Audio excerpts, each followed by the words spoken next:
and jump into continuing our theme of this week, Bal Tashchit, the prohibition against needless waste or needless destruction. So before we jump into that, please join me in the blessing for counting the Omer. Baruch atah Adonai Eloheinu melech haolam asher kitshanu b'mitzvotav v'tzivanu al sfirat haomer.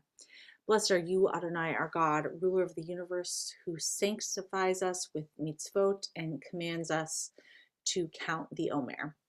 And we announce the day of the Omer, Hayom Tisha Yamim Shehem Shavua Echad Ushne Yamim LaOmer. Today is the 9th day, which corresponds to 1 week and 2 days of the Omer. So I spoke a few days ago about trying to resist the urge to just that instant gratification of just having things so available online. And one thing that's sort of connected to that I've been thinking about in terms of Bal Tashchit, of not wasting, is just the idea of what do we do with our stuff if it breaks, if it no longer suits us.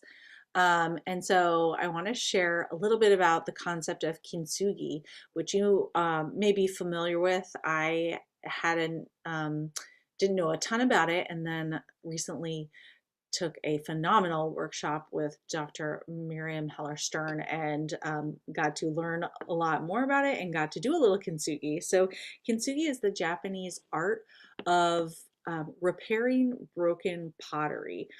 And the idea is that if you have pottery that breaks, that instead of just saying, well, gotta go order another one from Bed Bath and Beyond or whatever, that you repair it, you put it back together, you glue it back together. But what makes it a special practice is that you add either gold, or I think you could do silver paint over the cracked piece. And so you're turning the broken pieces of your things into art, creating art out of the brokenness, which is a beautiful concept in itself. And could do like a whole sermon on that. But in terms of the environmental concept of Bal Tashchit, this came to mind for me this week, and I'll show you. This is the bowl that I made with Dr. Miriam Heller-Stern, which I do tell people I do like to think of myself as creative, but I rarely claim to have any artistic talent. But so you can see where the places where the bowl was broken and the places where there's paint, and then there are like little chips that I just couldn't get back in. And so I decided, you know what, I'm gonna just put them all in like different places, different clusters, and do something with that. And the goal is if you can make it so that you could use it the way you did before, great, kol hakavod. But clearly this is not a bowl I'm gonna eat cereal out of or anything like that. But I took this bowl that's broken, and now I use it to hold some of my art supplies. So it sits on my desk, and I love looking at it. And in terms of the environmental piece, what I would just want to encourage you to think about is, how can we repurpose things? How can we think differently about things that are in our home, instead of jumping to that, oh, a little piece broke off of this, or it's not quite working like it used to, immediately jumping to, well, let's just buy a new one and throw this one away. But is there something else? Is there another purpose it can serve? And maybe that's a functional purpose, and maybe it's a purpose of creating beauty. And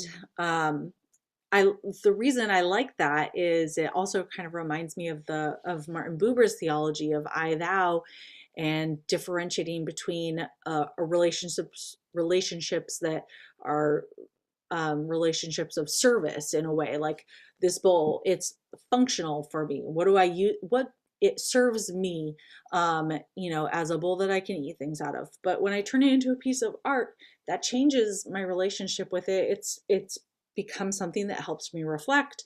It's not about how I use it. Yeah, I use it to hold craft supplies, but it it changes how I see objects, not just as self-serving things that are here in this earth to serve me. So thought that was an interesting concept. And of course, it can be extended beyond pottery. You can think about different things. I know some of you, and I've talked about this with a few of you before, you have things that are broken around your house and have been sort of sitting there for a while because you can't get yourself to get rid of it, but maybe there's something else that you can do with it. And it can become something new. So just opening our mind, thinking outside the box of like, yes, this was this, but now it could be something else. And the same can, as I'm looking at my sweatshirt, same can go for clothes. When they don't fit anymore or you don't want them anymore, you can, don't throw them away, pass them down to your daughter. This is my mom's sweatshirt. Actually, I'm not even sure if she gave it to me. I may have just taken it from her closet. So bad example. But the point is, we know the 3 R's: reduce, reuse, recycle. But this just offers sort of a different twist on how you can feel good about reusing or repurposing something that may have felt broken but can turn into a beautiful piece of art. So if you've ever done kintsugi or thought about it, I'd love to hear about it in the chat, and I'll